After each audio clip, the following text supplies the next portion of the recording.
Welcome, Anne. Thank you. It's good to be with you. Yes, and we're thrilled to have you here.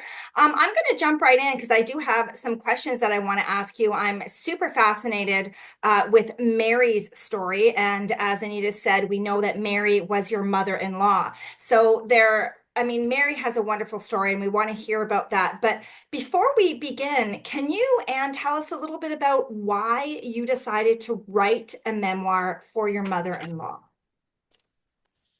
Well, I just felt that it was really important for future generations to have some understanding about where they came from, who their forebears were, and how they have been impacted by their predecessors. Our grandchildren have also repeatedly asked us for stories about our past. They have been fascinated by them. And so it's been an ongoing process already for many years to tell the stories verbally, but the time came that it needed to be written down. Mhm. Oh, you make such a good point. And just as you were saying that, it was tweaking something in me. And I'm remembering of when my children were quite young. They're in their 20s and 30s now. And they used to want me to tell them stories of my childhood all the time. And then I can remember one time my son said to me, he's like, Mom, how come you had so much fun when you were a child and we don't have that kind of fun? But keep in mind the kind of fun that he was talking about was fun where I like nearly died, right? It was like dangerous situations and things like that. And I remember saying to him, well, it's because I lived through those things and survived that you don't get to do that. But the point is, I was like, gosh, I should write all those things down because in my mind, I've said them so many times and I've told people these stories so many times.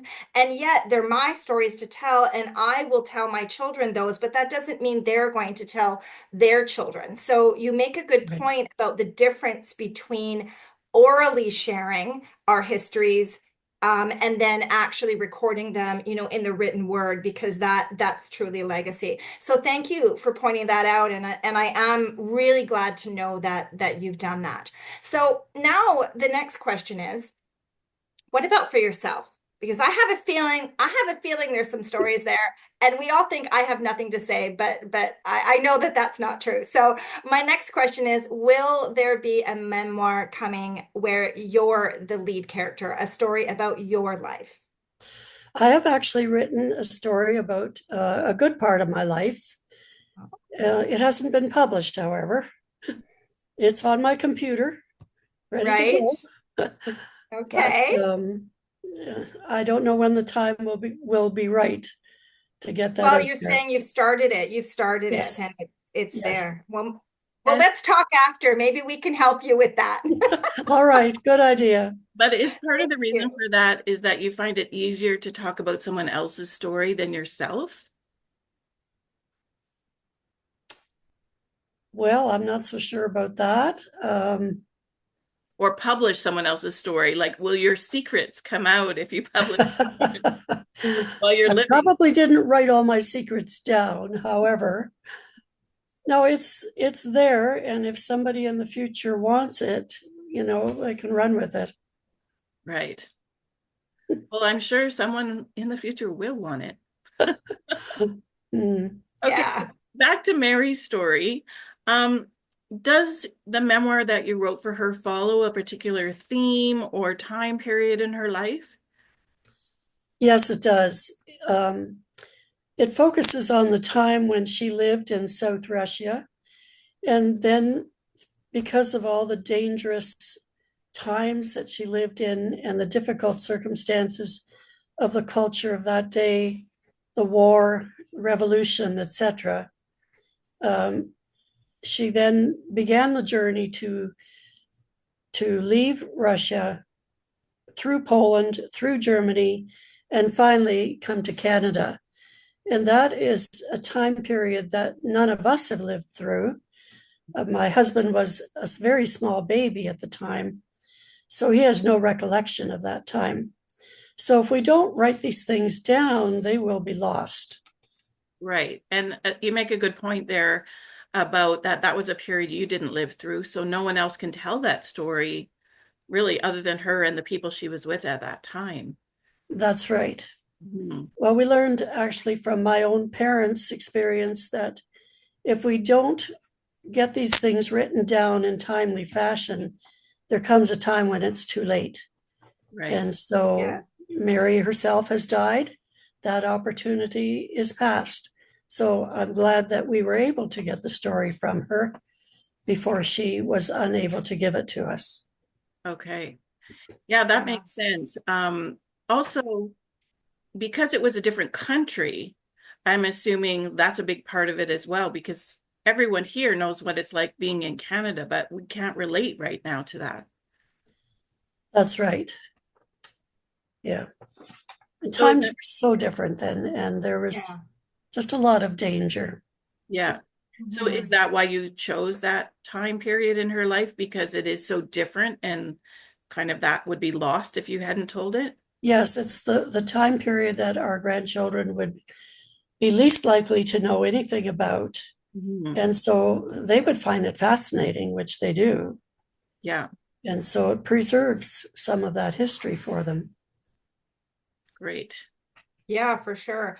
And can you tell us about your journey of writing Mary's story, or, any other stories maybe that come to mind? But I'm super curious about, were there any challenges that you had, in gathering the information and compiling it and writing it? Just tell us a little bit about how that all worked for you. Oh, yes, there definitely were challenges. I think what got the ball rolling was a great nephew of Mary's had to write a piece of history for a school assignment. He was fascinated by the stories from Russia. His grandmother actually was Mary's sister and had gone through the same experiences, but she was unable to give the information anymore. So he, together with his dad and his grandfather, got Mary to sit down with them for a 2 hour interview by video, audio, video. And they asked her a lot of questions about her Love it. past. And Yeah. she told the stories. Mhm. However, she got easily distracted and she'd go down one rabbit hole after the other. Yeah. So the whole interview, although it provided a lot of information, was not the most cohesive. It was not Right. terribly chronological. It was Right. bits and pieces over a 2 hour period.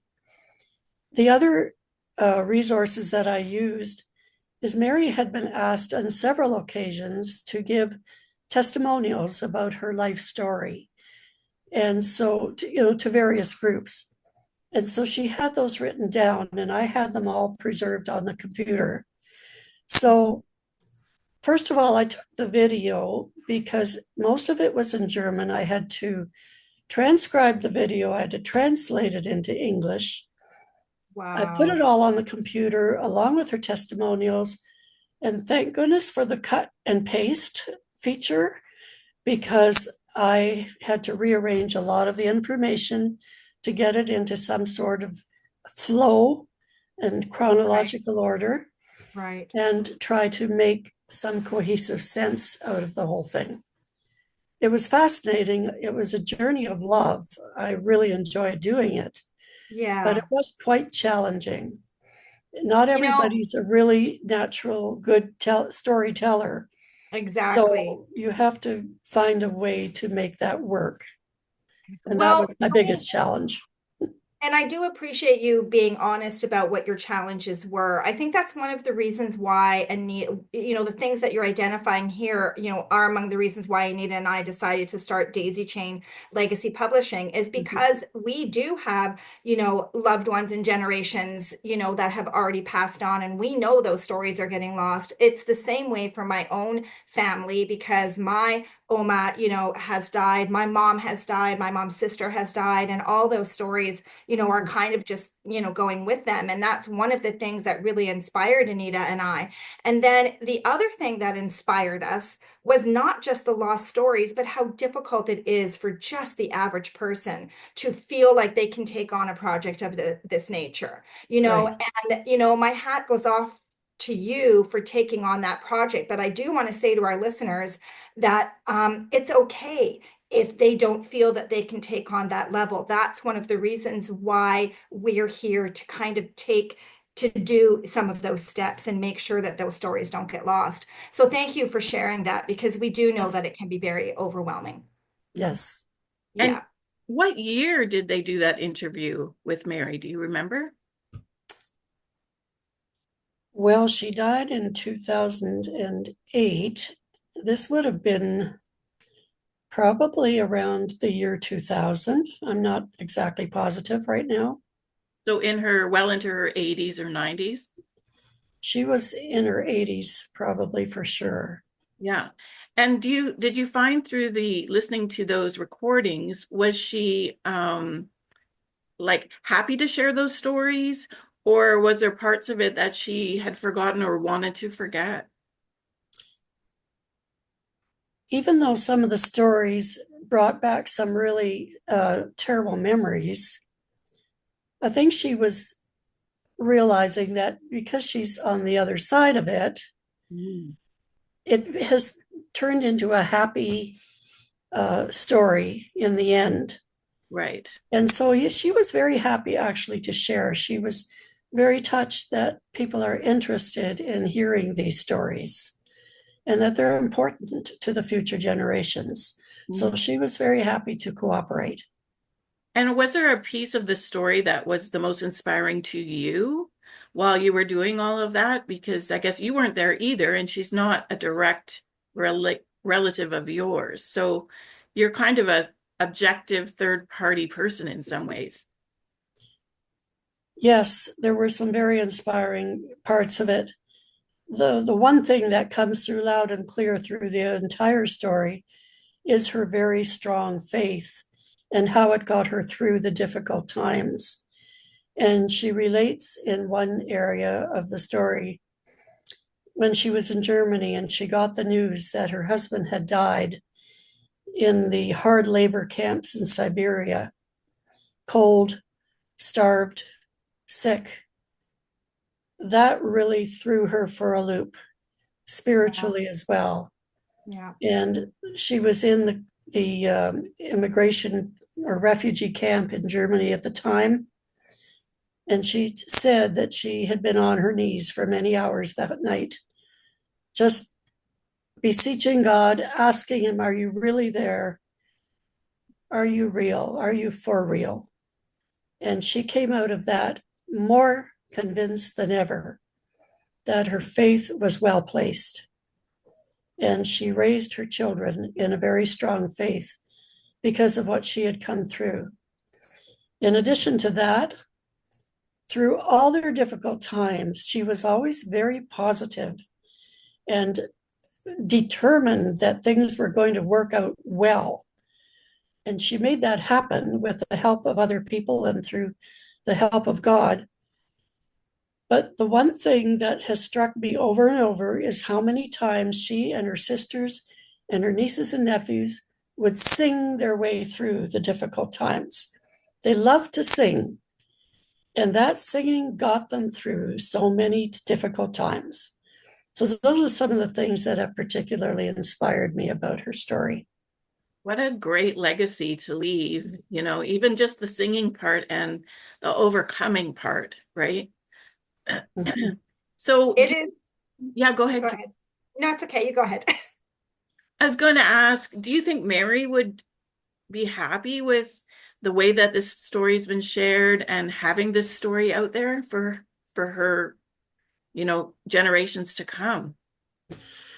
I think she'd be somewhat amused that people are actually interested in her story. Yeah. But yes, I think she would be very pleased. Mhm. And she would just want it to be glory to God that their story is out there and inspiring not only her family, but other people as well. That's so interesting that you said that she would be amused because it's so true when we live through something ourselves, even though to others it may sound like amazing or adventurous or horrific or whatever it is. But when it's us going through it, we just think it's our life. right? And why would That's anyone right. else be interested in that? And so I think that's another good point to make with writing it down, because we don't always think we have a story. We think it's just, well, that was just my life. Why does anyone Yes. care? Uh, Right. and yet when we write it down and we read someone else's story, we're like, wow, she went through all of that. That's amazing. Mhm. Yes, and I think so many of us, of later generations, when it comes to, the world wars and, civil unrest and uh, terrible things that happen in life, but many generations before ours, we tend to think of those things or we get exposed to them in textbooks, or, kind of in a very flat way that doesn't really bring the emotion of what was really happening for the people who are experiencing them. And so I know when I was, reading Mary's story, and, as you know, I helped to compile it into a shorter version and going through some of those things. It was very impactful for me to read and be involved in the words that were there and sort of put them together in a different way because there is so much emotion, there's so much impact, there's so much things within Mary's story that people like myself and in generations to come will never experience. So knowing that, my question for you, Anne, is how do you feel about the concept of Mary's story now being a legacy, especially when we consider the fact that she overcame so much, that she demonstrated the ability of women, especially to come together and just get stuff done. And then when you're thinking about the generations that come next, like your children, your grandchildren, your great grandchildren, how I want to know is how do you feel about this legacy being created in this way? Oh, I think it's wonderful. I see so many of Mary's traits surfacing in my children, my grandchildren, and hopefully someday I'll see them in my great grandchildren also. They have definitely been very impacted by her life and by her character. And I think it's really good for them to realize where some of these things came from. And she was such a good role model for them and showed them how to be strong and move forward in a positive way. And I think it also engenders gratitude because, first of all, coming to Canada was not a given. There are a lot of people who didn't make it to Canada who wanted to be here. So we're grateful for the country that took us in. And Mary and her descendants have become excellent contributing citizens of this country. And I think we need to never forget that that is a privilege and that has come about because of this legacy. So I'm very thankful that we do have it written down. Yeah, and I agree, and I think it's wonderful that the grandchildren of Mary, her great grandchildren, and many other generations that are yet to even come, will now be able to read her story, and they will maybe be able to understand the sacrifices, that she went through, that her family went through, and then, like you said, and understand some level of gratitude and not take advantage of the freedoms, because that's an important part. It's hard to convey that to future generations, but I think with Mary's story there is the potential for our I listeners. just wanted And I'm to, just going sorry, Kara, I just wanted to ask, I know before we started the recording, you shared a little story about your grandson naming his son after Oma's husband because of reading this story. Can you share a little bit about that? Yes, my grandson was so impacted by the stories of his great grandfather, David Neufeld, and what an honorable man he was, in that he would not betray his neighbor even though it meant that he himself would be imprisoned to hard labor.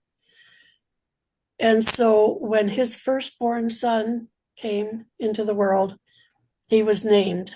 His second name is David, after his grandfather, well, great great grandfather for the little boy. And so someday that little boy is going to grow up and he's going to know the story about why his second name is David I love and that. I love that be because able that's a, to look up to one of his forefathers. yeah, I mean, that's such a tangible expression of the results of writing a memoir, right? Like if Yes, that story hadn't been written and your grandson didn't know that, his child might have a different name. And so right. those are really tangible things that can come as a result of having this in writing.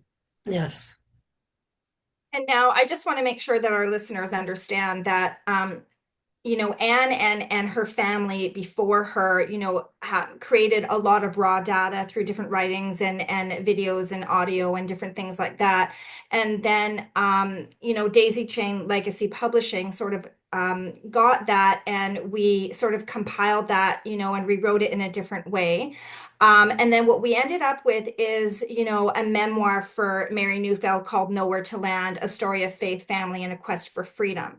But it's only about 5,000 words, and we originally got about 13,000 words from you, Anne. And I just want to know, and you can go ahead and be honest here, do you feel like the story, that Mary's story was preserved in the shorter version? And how do you feel about that finished product?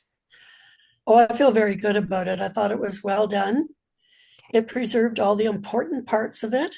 Right, Obviously, you can't put in all the detail in a shortened version, right. but I know one of my grandsons, for instance, given the opportunity to choose between reading the long version or the short version, chose the short version because that's all the time he had. They're Mhm. all at that age now where they're busy with their careers and social life and raising families. They don't have time to sit down and read a lot of pages about things that they know very little about, Mhm. but they will sit down and read an abridged version or a condensed version that still gives them all the pertinent information and um, even conveys the feelings, the emotions through that condensed version that will be meaningful and impactful to themselves. So I'm Yeah. very grateful that there is this opportunity for them to read a shortened version of their great grandmother's story and Oh, that that's will have wonderful. meaning for them as a result. That's wonderful. And I'm actually really glad to hear that. And you raise a really good point just about attention spans and how people receive information. And if we can create something for people that kind of will give them the information in the way they are willing and able to receive it, then I see that as a win-win for everybody. So thank you for sharing that. I personally have one more question for you. And I want to know, would you encourage someone to write their own memoir before they're no longer capable? Would you encourage somebody to jump into the process and just go ahead and get it done? 100%. I think it's a very valuable exercise for the person himself or herself, as well as for the readers who will eventually read that. It is a wonderful thing to be able to take stock and pass on relevant things to the people that we love. Yeah, well, I firmly believe that everyone has a story to tell. Everyone has at least one story to tell, if not several. Right. And I personally, want to do whatever part I can to make sure that we get as many of those stories written as possible. Mhm. And I'm sure our listeners would love to hear a little teaser paragraph from the memoir. Maybe it'll encourage them to want to read the whole thing because I know as I was reading it, I couldn't stop reading because there was just so many things to learn from it and emotions that came up while reading it was amazing. So do you have a little excerpt you can share with us? I do. The trauma and difficulties of war were an everyday occurrence when I was a child. World War I, which began in 1914, lasted more than 4 years. During World War I, after Lenin Bolsheviks seized power, the Russian Civil War began, leading to a revolution. When the anti-Bolshevik White Army fighting against the with the anti-Bolshevik White Army fighting against the Communist Red Army, it was a time of mass terror, especially for Mennonites and Jews. Peasant farmers, including my family and all the other residents of Hamburg, were forced to hand over their hard-earned food supply to the army. Often, entire towns and cities were taken over by the military, leaving people with nowhere to go. On top of that, bandits raided villages, stole food and goods, and killed many innocent people. These anarchist bands, led by Nestor Makhno, specifically targeted Mennonite villages because we were prosperous. We never knew when an attack would come. And I guess those attacks did come. So you'll have to read the whole story in order to find out what happened. Thank you, Anne, for sharing that. We really appreciate it. You're welcome. It's my pleasure.